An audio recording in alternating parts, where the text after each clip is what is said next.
5 گناہ جن پر نبی علیہ السلام نے سخت وعید سنائی ہے۔ اسلام صرف عبادات کا دین نہیں بلکہ کردار، اخلاق اور معاملات کا بھی دین ہے۔ آج ہم آپ کو بتائیں گے 5 ایسے گناہوں کے بارے میں جن پر نبی علیہ السلام نے سخت وعید فرمائی ہے۔ یہ ویڈیو آخر تک دیکھیے، شاید کسی کی زندگی بدل جائے۔ نمبر 1، چغلی۔ حدیث ہے، چغل خور جنت میں داخل نہ ہوگا، صحیح بخاری۔ چغلی ایک زہریلا عمل ہے جو دلوں میں نفرت اور رشتوں میں فساد پیدا کرتا ہے۔ یہ صرف ایک بات کا ذکر نہیں بلکہ جنت سے محرومی کا راستہ ہے۔ نمبر 2، تکبر۔ حدیث ہے، جس کے دل میں رائے کے دانے کے برابر بھی تکبر ہوگا وہ جنت میں داخل نہیں ہوگا، صحیح مسلم۔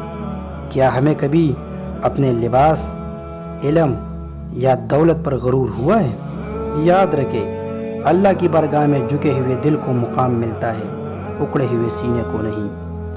نمبر 3، دکھاوے کی عبادت۔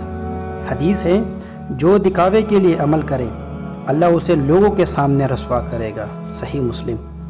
کیا ہم عبادت کرتے وقت دل میں دوسروں کا خیال رکھتے ہیں؟ کیا سچ میں ہم اللہ کے لیے کر رہے؟ دکھاوا وہ آگ ہے جو نیکیوں کو جلا دیتی ہے۔ نمبر 4، سود۔ سود کھانے والا، دینے والا، لکھنے والا اور گواہ سب برابر ہے، صحیح مسلم ہے۔ سود سے کمائی ہوئی دولت میں کبھی برکت نہیں آتی۔ یہ وہ گناہ ہے جس پر اللہ اور رسول نے اعلان جنگ کیا ہے۔ 5، سب سے خطرناک، غیبت۔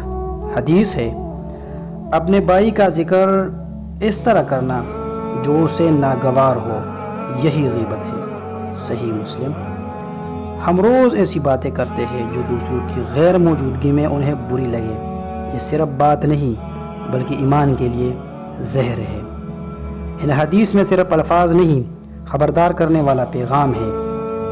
ہم سب کو خود احتسابی کی ضرورت ہے۔ اگر آپ بھی چاہتے ہیں کہ ہم سب ان گناہوں سے بچیں تو اس ویڈیو کو ضرور شیئر کیجیے اور نیچے کمنٹ میں لکھ کے اللہم اجعلنا من التائبین، ترجمہ، اے اللہ ہمیں توبہ کرنے والوں میں شامل فرما۔ جزاک اللہ۔